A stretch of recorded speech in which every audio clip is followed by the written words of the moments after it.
Saudações, amados. Vamos hoje entrar na magnitude do Salmo 3, que tem a energia do anjo que nós trabalhamos no primeiro dia, Verruiá, que significa socorro de Deus. Ele está relacionado a Sefirá Keter, que na árvore da vida significa a coroa, onde a mente ela mantém toda a fraternidade unida, liberando assim o poder de Deus no Filho. É o Cristo, é a mente do Cristo reunida com todos os irmãos. Então, é interessante entendermos que tudo é luz. E esse trabalho dos anjos, na verdade, são trabalho de frequências, são trabalhos de frequências vibracionais dentro da nossa consciência, que está perdida aqui no tempo. Os anjos, eles trabalham com a ordem dos espíritos, aliás, a ordem do Espírito Santo, e organização através dessas hierarquias da divisão das dimensões. E é muito importante a gente manter em consciência de que tudo é luz. Aí fica mais fácil entender que tudo se trata de vibração. E a consciência, que é essa parte que está aqui no tempo, interpretando a luz em formas, essa consciência, ela se tornou inconsciente, né? Através da própria percepção, ela esqueceu quem ela é. E é muito importante a gente entender isso primeiro para entrarmos no Salmo. Entender que cada oração é uma oração para encontrarmos a verdade do nosso próprio ser. E esse anjo, ele significa socorro de Deus. E o socorro de Deus está em sua própria salvação. E a salvação está no reconhecimento da própria criação. Por enquanto os irmãos acreditam que são inimigos um dos outros, ele não conhecerá Deus. Porque a paternidade de Deus é liberada dentro dessa união, em todos os filhos que, na verdade, na profundidade dessa verdade é a integridade da própria luz infinita. Tudo se trata de luz. Então, eu fiz umas perguntas aqui na Escola de Mistério Siriana, e normalmente quem está ancorado no Espírito pode ter respondido essa pergunta de várias formas, mas é como eu disse, o Espírito, em sua verdade, ele pode usar várias formas para expressar a mesma verdade. Então, acredito que muitas das respostas de vocês foram certas. Apesar de poucos ter me apresentado as respostas, mas não tem problema. Eu gostaria de falar que a maneira que eu vou colocar aqui, eu coloquei em uma maneira específica para que se fique claro como é esse funcionamento, como que é esse trabalho de luz e do próprio funcionamento da luz e dos anjos dentro da consciência, né? Que na verdade são frequências, certo? Que nos leva a Deus.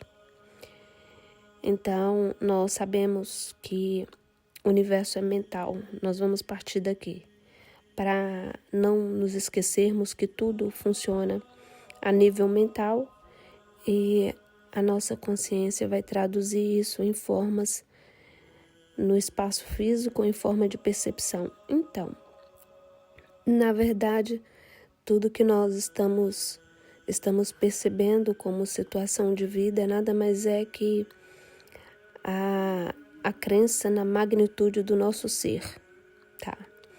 Como o nosso ser, em sua verdade é infragmentável, a percepção aqui no tempo já é uma declaração de erro, né? Então, na verdade, uma oração é só o pedido da mente para que se encontre essa certeza. Então, qualquer pedido de socorro, na verdade, é um pedido do encontro com nós mesmos, dentro dessa fraternidade que é a mente unificada do próprio Cristo. Sem esse conhecimento, a consciência fica perdida no tempo. Então, o versículo 1 diz: Senhor, muitos são os meus adversários, muitos se rebelam contra mim. Como o universo é mental, na verdade nós estamos percebendo, em forma de situação de vida, a qualidade dos nossos pensamentos. E daí, através da repetição desses pensamentos, viram crenças, sentimentos e viram situação de vida, que os nossos dias, eles vão ser montados através dessa frequência das crenças. E aí nós percebemos isso em forma de alguém, como se alguém do lado de fora estivesse nos atacando, a nossa vida estivesse limitada de alguma coisa e, na verdade, essa limitação nada mais é que a limitação do nosso amor, porque como nós somos essa fraternidade absoluta, qualquer parte do espaço do lado de fora em que nós negarmos amor, nós estamos negando esse amor para o reconhecimento da magnitude do nosso ser. Porque dentro da perfeição do conhecimento, esse ser ele não foi fragmentado, mas dentro da consciência que está percebendo o tempo, ela se percebe finita, porque ela limitou o conhecimento do infinito de forma perceptiva. E aí, a primeira pergunta que eu fiz, que eu deixei no questionário foi: quem são os nossos adversários, que estão contra nós? E agora nós já sabemos que são os pensamentos sem integridade, que são montados, na verdade, por esse ego, essa identidade falsa, que faz com que nós sejamos ou somos capazes de pensar fora de Deus, E aí os pensamentos saem já fragmentados quando nós pensamos um pensamento que não condiz à completude de Cristo sobre nós e sobre todas as coisas. Esses pensamentos, eles não são a imagem e semelhança de Deus, que é plenitude em todas as coisas, e aí o nosso espaço vai ser fragmentado, A nossa vida vai ser limitada da própria identidade imutável do ser. Então, qualquer pensamento em nossa mente que não condiz à imagem e semelhança de Cristo, esse pensamento é um pensamento falho e vai refletir em nosso estado físico em forma de problema, limitação e por aí vai. A segunda questão é: que glória é essa que nos exalta, Então vamos continuar o versículo. São muitos que dizem a meu respeito, E diz: Deus nunca o salvará. Aqui a mente está completamente equivocada, Mas tu, Senhor, e quando diz Senhor na Bíblia, às vezes diz sobre o Tetragramaton, que é essa organização da luz do centro do universo, onde ela vai organizar todas as coisas a partir de Deus, mas não tem como dar nome a Deus, porque antes da fundação do mundo, tudo é absoluto. E o absoluto é inominável porque não pode ser fragmentado para ser interpretado. E aí no versículo 3 diz: Mas tu, Senhor, és o escudo que me protege, és a minha glória e me fazes andar de cabeça erguida. E a pergunta é, né, que glória é essa que nos exalta, que nos faz andar de cabeça erguida? Isso é muito profundo. Na verdade, o que nos protege, o escudo que nos protege é a verdade do nosso próprio ser. E essa verdade, ela vai ser encontrada através dessa glória que na Kabbalah se chama de Hod. Essa glória é a humildade, né? É a humildade, nas escrituras chama humildade de espírito, né? Mas na verdade é uma humildade que vai fazer com que a mente encontre com o espírito. Porque o espírito ele está além da humildade, porque o espírito já conhece a integridade da luz. Mas o ego, que é essa parte da mente que está identificada com o tempo, com os pensamentos do mundo, essa parte que faz parte da consciência, que é perceptiva, necessita ser domado através da humildade. E a partir do momento em que o ego alcança esse estado de humildade, sem essa humildade ininterrupta, né? Que é o outro ramo da árvore da vida, que é essa eternidade, netizar. No que ele encontra essa imutabilidade, na verdade, a eternidade da humildade, uma humildade que não vacila, é você tratar todas as pessoas com igual dignidade, independente de quem seja. Quando a mente alcança essa humildade, ela alcança o estado de verdade e a consciência encontra com o estado mental, espiritual, e daí ela se protege com a própria verdade, porque a verdade, na verdade, é só essa ausência de desigualdade. E tudo isso é traduzido em forma de luz, né?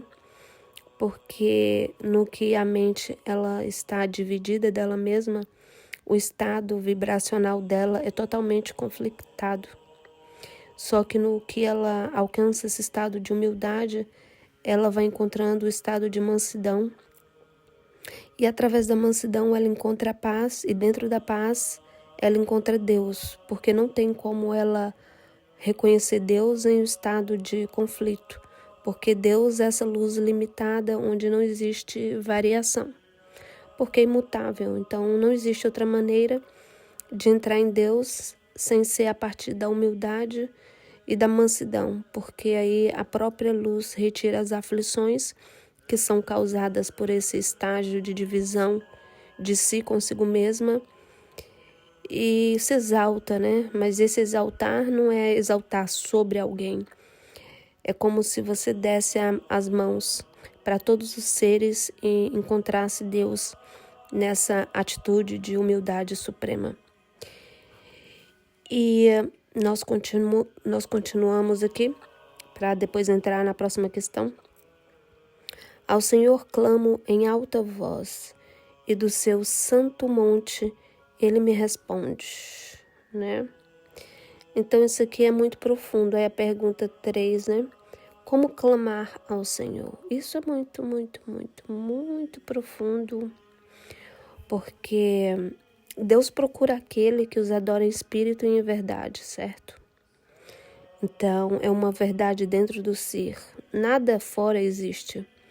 Tudo está dentro do grau de veracidade e de sinceridade de nós com nós mesmos.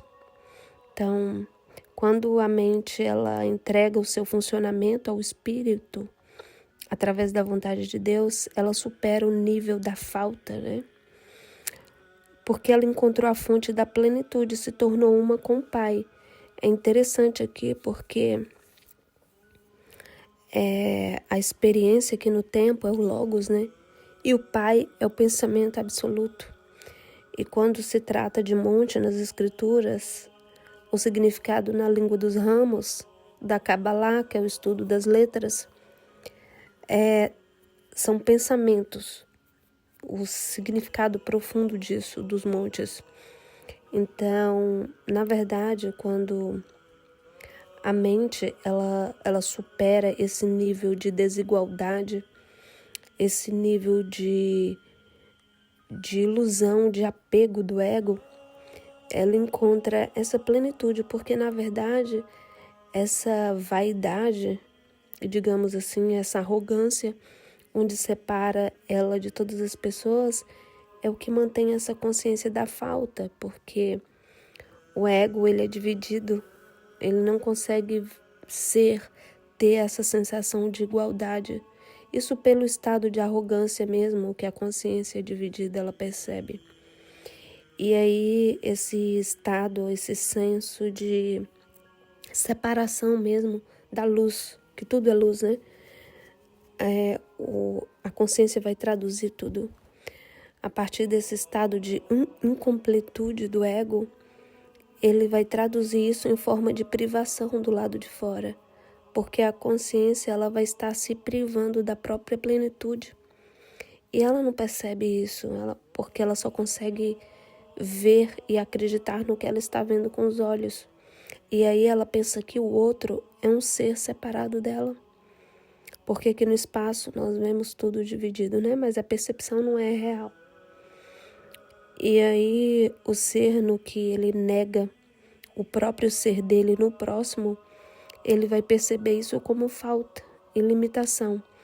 Então, na verdade, esse clamor aqui a Deus, Deus vai ouvir dentro do tempo ainda, por enquanto a mente ainda não encontrou a plenitude, ela ainda continua em oração, né? Porque no que ela se encontra com Deus, ela supera até o próprio nível da oração, porque ela só continua em um estado de adoração. Depois que ela se encontra com Deus, a oração ela já não é mais útil, entre aspas, porque ela se encontra com Deus em um estado de adoração plena. Porque no estado de clamor, de pedir dentro do tempo, a consciência ainda está limitada e ela não tem o conhecimento de que ela é uma com Deus. E quando ela não tem esse conhecimento, ela vai perceber isso em forma de problemas ainda. Então, por enquanto ela estiver se percebendo dividida do próximo, ela necessita de oração, do clamor.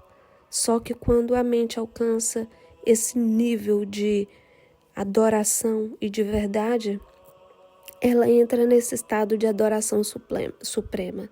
Esse estado onde os anjos ficam santo, santo, santo no céu, é quando a mente ela encontrou com o espírito, a noiva e o noivo, e ela até superou esse nível de clamor porque ela se torna uma com Deus, né? O que você vai pedir a Deus se você se torna tudo?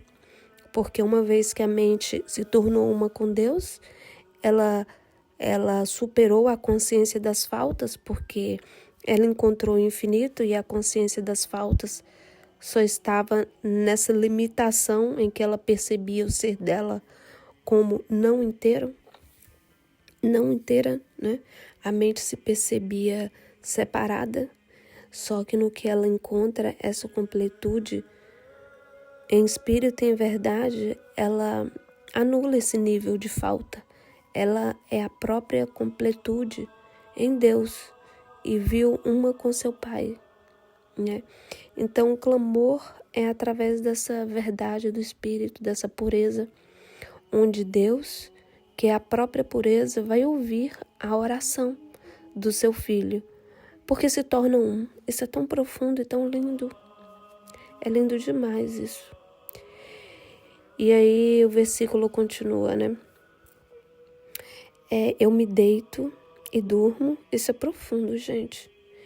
Eu me deito e durmo e torno a acordar, porque é o Senhor que me sustém. Isso é maravilhoso. Isso é um mistério até mais profundo. Isso aqui é um mistério do funcionamento do universo. Mas eu não vou me aprofundar apesar de não me aprofundar, eu vou dar uma resposta absoluta. Como a única falta que nós percebemos aqui, os únicos medos, qualquer problema, tudo é a falta de amor. Porque o amor, ele é completo, ele é tudo. E o amor, ele sustenta o próprio universo. O amor sustenta o universo todo, o amor de Deus. Isso é profundo demais. Então, qualquer consciência de falta é, na verdade, falta de amor. Amor é uma luz infinita, una com a alegria, né? E essa alegria, que é a própria vontade de Deus, ela não pode ser negada para nenhuma forma do ser dele. Dentro desse conhecimento está o próprio conhecimento absoluto de Deus, porque uma vez que a mente aceita que o ser dela é o universo e ela negar qualquer parte, o amor, que é a completude dela mesma, se ela negar, ela perde não só o conhecimento, como a própria consciência de que ela tem tudo. Então, na verdade, tudo que nos sustenta dia após dia, noite após noite, é o amor de Deus, é o nosso amor. Quando diz é o amor de Deus, não é um amor que está fora. Como o filho é um com seu pai, esse amor está dentro. É profundíssimo, né? É santo demais. Então, vamos continuar o versículo. Não me assustam os milhares que me cercam. Esse aqui eu não coloquei como pergunta, né? Mas eu coloquei como uma resposta que diz sobre esses milhares que nos cercam. Então, a nossa consciência, como ela é perceptiva, ela percebe os níveis de... Ela percebe o perigo, né? Ela percebe a falta de conhecimento, a ignorância do lado de fora. Isso aqui é mais profundo do que parece, porque como o Espírito Santo me deu um dom. Na verdade, esse dom que o Espírito Santo dá pra gente, a gente já tem, né? E a única coisa que nos limita do dom é essa divisão, essa limitação do nosso ser com o próximo e da nossa crença no pecado, né? No erro. Então, os dons, esse dom de Deus, ele é dado gratuitamente. É através da graça. E as pessoas pensam que graça é uma coisa que é dada, só que essa coisa que é de graça, que é a graça de Deus, ela é dada de graça, só que a consciência que ela não tem graça, ela limita essa graça. Que paradoxo, né? A graça é de graça, a graça de Deus é de graça, mas a consciência que não tem a graça limita a graça. A graça, por ser a graça suprema, a alegria suprema, se a mente escolhe limitar essa graça de alguma forma, ela é limitada do conhecimento da graça. Então, voltando ao dom de Deus, o Espírito Santo me concedeu o dom de interpretar, não seria interpretar, mas de conhecer o universo todo em todas as formas e como que a luz se forma. Então, por isso que é muito fácil eu entender isso aqui. Aqui no versículo 6, como diz, os milhares que me cercam, por mais que as palavras dizem isso, e a gente sabe que é a nível mental, mas isso é muito mais profundo do que parece. Isso aqui é a própria dimensão de limitação de todas as dimensões e frequências da luz. Então, a partir do momento em que nós percebemos esse limite, que na verdade é só o limite do nosso amor, né? O amor não pode ser limitado, aí a consciência fica presa em um mundo de ilusão, que é esse mundo onde nós estamos. Então, a partir do momento em que a mente ela se limita totalmente da misericórdia e do amor de Deus, aí vai cair bomba, bomba, bomba de problemas. É muito fácil isso aqui, liberar isso aqui, sair disso aqui. É através da misericórdia infinita. É a coisa mais fácil que existe. Mas por ser tão fácil, a mente se condena à complexidade através das crenças do ego, que são tão ilusórias porque são perceptíveis, né? E viciantes demais. O pecado vicia. Qualquer tipo de pecado. O erro vicia. Então fica presa no vício e que limita, né? E que o preço desse vício é o conhecimento da verdade. Então, na verdade, os problemas que cercam o nosso dia a dia não passam de limitação do amor, que liberta tudo, né? Que lindo saber disso. Como a salvação está na unicidade da fraternidade, né? O alcance dessa amizade suprema, que é o poder de Deus, está nisso. Na Kabbalah se chama de Keter, né? A coroa. O poder de Deus, ele concede a consciência do Filho, só que o Filho tem que ser a imagem e semelhança do Pai. Deus, ele dá todo o poder dele aqui dentro do funcionamento da mente, ele dá para o Filho, porque eles são um. Só que o Filho pode recusar, através da recusa do amor, que é a própria natureza de Deus. Então, recusar a vontade de Deus, recusar a natureza do ser de Deus, é recusar o poder do universo. Gravem isso para sempre. Recusar o poder do universo, a recusa do poder do universo está na recusa de amar o universo de forma absoluta. Porque o poder de Deus é absoluto. E esse tipo de poder é alcançado aqui na nossa consciência que está perdida no tempo. Ele é alcançado através do perdão absoluto. É a misericórdia infinita, né? Ai, glória a Deus por isso ser tão fácil. Então aí o versículo 7 continua, né? Aqui no 6. Não me assustam os milhares que me cercam, na verdade. Então, no que a sua consciência encontrou o conhecimento de que nada mais te assusta que os seus próprios pensamentos, né? A única coisa que você tem que aniquilar, na verdade, é o medo de dentro dos pensamentos. Porque qualquer situação que está fora é a percepção do medo, que na verdade está a nível mental. E a única maneira de desmanchar esse medo que está congelado, entre aspas, que está limitado em uma imagem que movimenta, né, que são os nossos dias, a única maneira de descongelar essa imagem de medo vacilante, mutante, é através do amor. Porque dentro da mente tem o medo, e a única coisa que elimina o medo é o amor, né? E o medo é percebido como esse limite, porque o medo é em si o limite do amor. E aí, ali no versículo 6, né? Aí no versículo 7, levanta-te, Senhor, salva-me, meu Deus. Aqui já tem a frequência do anjo. Então, na verdade, aqui é a própria consciência, né?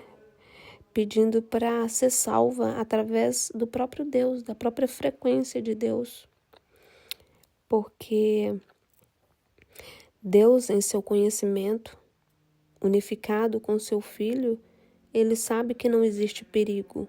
O perigo está em afastar desse amor absoluto. Qualquer senso de perigo é um senso de separação de Deus, que aí é percebido como tudo nesse universo dividido, né? Então, se temos algum momento de sofrimento, isso significa que a mente está distanciada do amor de Deus. E o amor de Deus não é o amor a Deus, a um ser Deus. Deus é tudo. Então, se nós estamos negando amor a qualquer parte do universo, nós estamos negando a Deus. Porque Deus é um com seu Filho. Então, negar qualquer um dos seus filhos é negar o próprio Deus. Isso é profundo demais. quebra o queixo de todos os meus inimigos, arrebenta os dentes dos ímpios. Então, quando a mente perdoa incondicionalmente, o ímpio que é percebido do lado de fora, né? Porque a percepção dividida, ela vai perceber tudo como se não se fosse responsabilidade dela. Então, a culpa da minha vida é do próximo, a culpa é do presidente, a culpa é do vizinho, a culpa é do meu marido, mas ela nunca assume a responsabilidade que, na verdade, a criação do espaço mental está a nível mental, nos pensamentos. A mente até se recusa a aceitar isso, mas ela só vai encontrar a paz de Deus se ela aceitar essa verdade, porque a paz de Deus é a verdade. Então, por enquanto o ego estiver no funcionamento, ele vai escolher julgar ao invés de amar. Porque o julgamento é o substituto do amor, né? Então, se a mente não amar através do perdão absoluto, que é um ato de amor aqui no tempo, ela não poderá conhecer Deus, porque Deus é amor. É simples assim. E deixa eu ver se faltou mais uma pergunta. A 6, como se proteger do perigo, né? Como se proteger do perigo? E já acabamos que já respondemos, né? Porque o perigo é essa falta de conhecimento de que nós somos um com Deus. E a mente medonha, ela vai ter medo de tudo que ela percebe do lado de fora, porque ela vai ter projetado o medo que está do lado de dentro. Então, a mente ela vai se proteger do medo através desse perdão incondicional, que é a misericórdia infinita. É uma arma do próprio amor, que ela não fere, né? Ela só liberta a mente, porque sabe que o outro é um conosco. É lindo, né? A palavra de Deus. E aí, a pergunta 6, como ser salvo pelo Senhor? Né? Do Senhor vem o livramento, né? Aí, no último versículo, deixa eu ver. A resposta já está aqui, ó. Do Senhor vem o livramento, a tua bênção está sobre o seu povo. Só que isso é mais profundo do que parece, né? Porque como Deus é um com seu filho, o salvamento como ser salvo, você tem que salvar o seu próprio ser, a consciência do seu próprio ser. Então você tem que conhecer o seu ser. Só que tem um detalhe, o seu ser é o universo todo. Então, por enquanto você não se livrar do ódio, da raiva de qualquer ser do universo todo, você não salvou o seu ser. Porque o seu ser é a criação de Deus. O seu ser, em sua verdade, é Cristo, que é um com Deus. Então, por enquanto você não se salva em cada parte do universo com o seu amor, o seu ser estará perdido, porque você não tem o conhecimento de quem você é. Então, olha que profundo isso aqui. A tua bênção está sobre o teu povo. Né? O povo de Deus nas Escrituras é chamado de Israel. Né? Na verdade, que é a consciência. Quando a tua bênção está sobre o teu povo. Aqui já poderia parar o mundo. Vamos descer, acabou, o mundo acabou, o tempo acabou. Aqui é a resposta de todas as coisas, ó. A tua bênção está sobre o teu povo. A partir do momento em que a consciência aprendeu a abençoar a criação de forma absoluta, ao invés de condenar, ela encontra Deus na hora. Porque, na verdade, qualquer consciência do tempo só foi esse afastamento aqui de você com você mesmo. Porque se você é o Cristo e sua mente é o todo, se você abençoou o todo de forma unificada e absoluta, o tempo acabou. Que profundo, que profundo. Então, no que a mente aprende a abençoar sem acepção de pessoas, ela encontra a verdade e se liberta da prisão que ela imaginou, né? Ela se prendeu, é uma prisão consciencial. Olha a vibração desse anjo. É uma prisão consciencial do mundo que nada mais é que uma ilusão de que o Filho de Deus, ele pode ser diferente do Pai, pode sofrer e pode morrer. Mas quando o Filho de Deus descobre todas essas verdades, ele entra na mente de Cristo, porque ele é a mente de Cristo, né? No próprio Espírito Santo, um com Deus, e descobre que é imortal, porque entrou no ser que não tem limite do próprio conhecimento, através do amor por Deus em todas as coisas. Isso é profundíssimo, meus amados. Deus seja louvado.